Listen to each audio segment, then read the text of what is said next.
Bei Öllig Böckem Edenitz und bei der Rutwies Funkemütz, bei Hölzer, Zabel und Gewehr, will treu in dem Fasteler. Wer so viel Suffe als der Mare, ohne Biesterei kann Jod verdrage. Der Mädchen will ich mich verschriebe. Der Bützerei nicht überdriebe. Auch Knutsche will ich mit Maniere. Nur kölsche Mädchen karessiere. Ne Funk will ich sinn, von Unger bis Bove. Das do nicht ob die Fahnen gelaufen. Herzlich willkommen im Kreis der Roten Funken. Lev ehemalige Kutte, jetzt sind der Funke. Herzlichen Glückwunsch!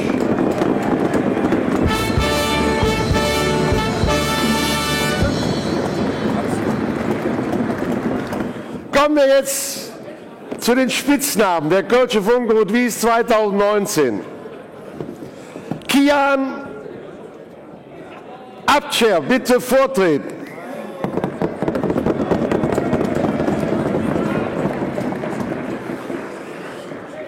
Folgende Situation hat er eben selber erklärt. Er wurde vorgestellt und hat seinen Bürger auf einer Party kennengelernt und sich mit den Worten vorgestellt, ich bin Perser. Und dann hat der Funk relativ schnell gekontert und hat gesagt, ja, habe ich auch eine, der liegt bei mir für im Bett. Er hat wieder schnell gekontert und hat gesagt, ich bin aber nicht der Perser, der vor dem Bett liegt, sondern ich liege meistens im Bett. Das alleine wäre schon ein toller Spitzname gewesen, haben wir gesucht. Dann, wisst ihr eigentlich, was 21 auf Iranisch heißt? Pistejek. Was ist das? Pistejek ist es aber auch nicht. Haben wir auch nicht gemacht. Nein, wir haben ihn kennengelernt als einen sehr charmanten Helfer, der schon früh mitgeholfen hat. Und wir haben mal geguckt, was es für Obst und Gemüse oder für Gewürze im Orient gibt. Und da gibt es eine weißlich blühende Pflanze des Orients. Und die geht sogar in Kölsch und die steht sogar im Wrede. Du kriegst der Spitzname Koriendersche. Herzlichen Glückwunsch.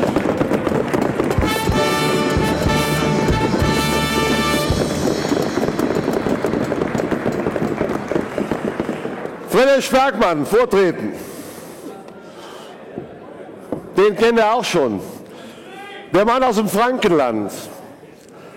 Er ist schon seit 2014 inaktives Mitglied, lebte aber auch in Shanghai und hat seine aktive Teilnahme bis heute verschieben müssen. Er betreut die Kindergruppe, kommt aus Franken und ansatzweise sieht man auch schon eine sich fränkische Figur entwickeln. Also. So, und das Sessionsmotto ist uns Sprach, ist uns Heimat. Deswegen kriegst du den Spitzname Schäufele. Herzlichen Glückwunsch.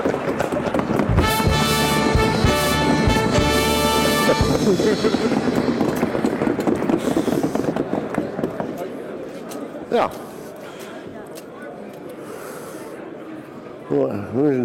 Der einen Schuss.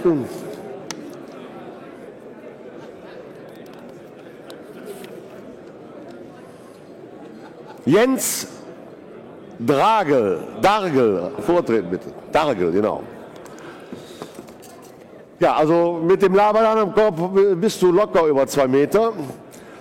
Von Beruf ist dieser Mann, das hat nichts mit der Größe zu tun und der Statik, unter der er auch leiden könnte, ist er nämlich Orthopäde. Er ist eine lange Erscheinung und ein großer Mann. Beim Tanztraining in der Üleports wurde er nicht immer einfach, weil die Decke begrenzt ist. bei so einer Erscheinung kann es eigentlich nur etwas ganz Besonderes gehen. Du kriegst den Spitzname Laterne Paul.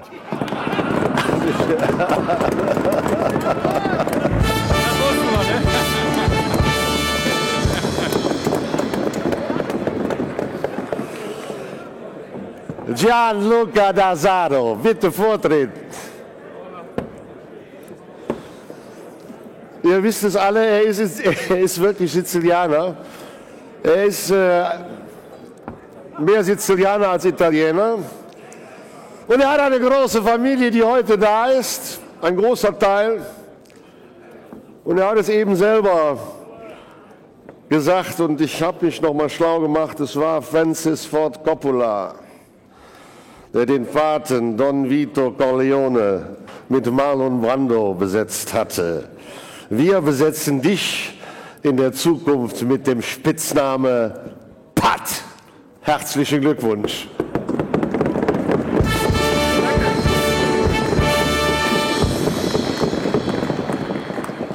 Pat ist der Pate. Frei nach Rede. Gianluca, ohne Sonnenbrille. Konstantin Domen. Naja, beim Konstantin ist es so, der hat irgendwann mal den Walter Holland kennengelernt. Und der Walter Holland hat ihn animiert, im Rosenmontagszug mitzugehen, weil er noch einen Helfer brauchte. Die Aufgabe für ihn war allerdings, das war nicht so ganz klar, den Esel zu ziehen, auf dem der Walter Holland gesessen hat. Und insbesondere auf dem Kopfsteinpflaster hatte der Walter immer Sorgen, dass es ihm Beschädigungen an sein Gemächt kommen könnte. Das hat dich aber dann doch so fasziniert, dass du bei uns geblieben bist. Immerhin 3,5 Stunden Zugarbeit ist schon eine ziemliche Geschichte. Deswegen bekommst du den Spitznamen eines verstorbenen Roten Funken, der diesen Namen hatte und auch mit diesem Gerät viel zu tun hatte. Ab Hück bist du der Esselstriever. Herzlichen Glückwunsch.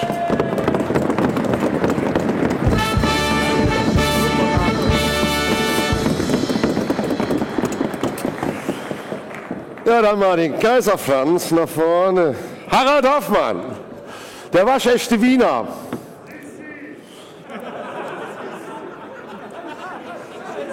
Und er ist ein waschechter Wiener. Er hat Verbindungen zu den Wiener Philharmonikern. Wir haben ihn heute schon als Kaiser Franz erlebt, also von daher, was soll man zu ihm sagen? Er ist auf Bällen international erfahren, kosmopolitisch unterwegs, vertritt jetzt nicht nur die Wiener Kultur mit ihren großen Bällen und ihren Tänzen, auf denen du und von denen du erzählt hast, sondern jetzt auch die Roten Funken. Das ist jetzt keine Aufforderung, deinen Spitznamen, die anzuziehen, aber sie passen zu dir. Dein Spitzname ist Lackschösche. Herzlichen Glückwunsch.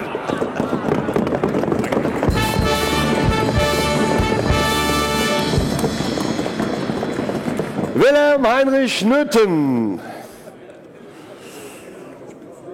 Dieser Mann ist von Beruf Metzger. Könnt man drauf kommen. Heute ist er für den Fleischeinkauf der Metro zuständig.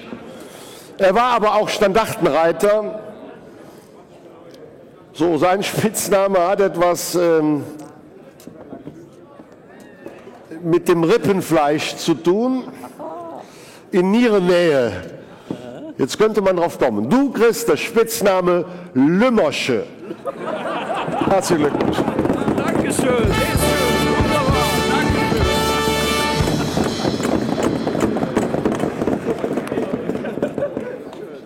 Klaus Otten.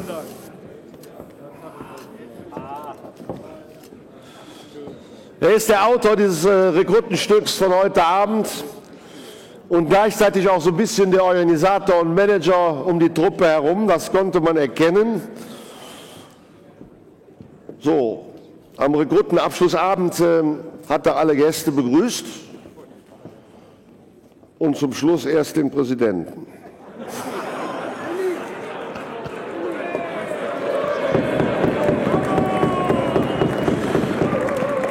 Der Mann beherrscht die Etikette.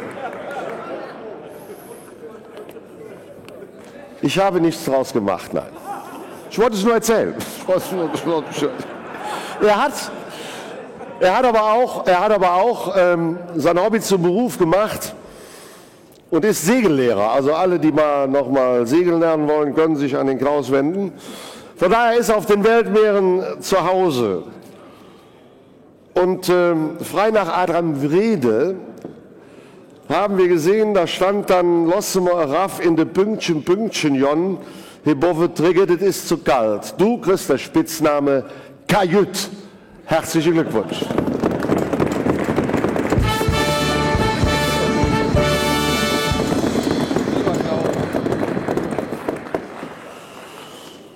Frank Schumacher.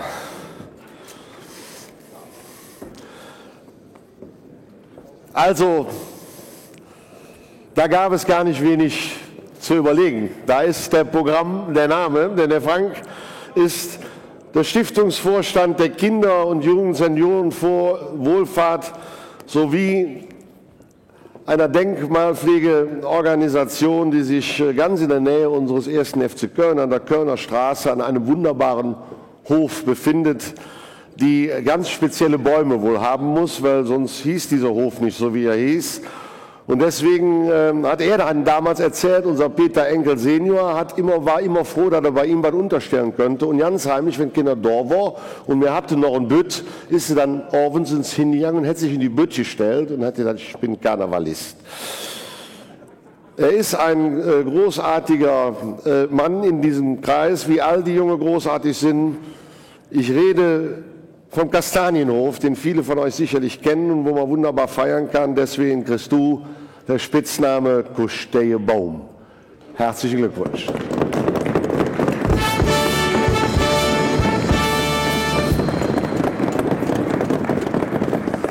Holger Wildgrube. Unser Schwabe, oder ich könnte sagen unsere Schwäbin. Ja? Er ist gestartet bei der Ehrengarde, beziehungsweise ist da mal gewesen. Bevor er die Roten Funken kennengelernt hat. Er ist aktiver Reiter und wird das auch dieses Jahr wieder tun. Und so wie man das generell nur sagen kann, und da gibt es nur eine einzige Stimme, mit der alle Traditionschors sprechen, dass trotz allen Diskussionen um das Thema Pferde doch klar sein muss, dass es eine Tradition ist, die in diesen Rosenmontagszug einfach hineingehört.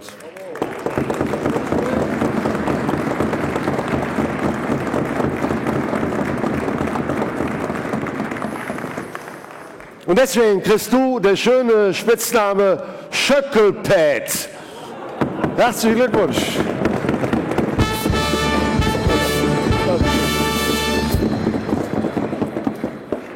Euch einen herzlichen Glückwunsch mit dreimal von jetzt Kölle! Funke! Kölle!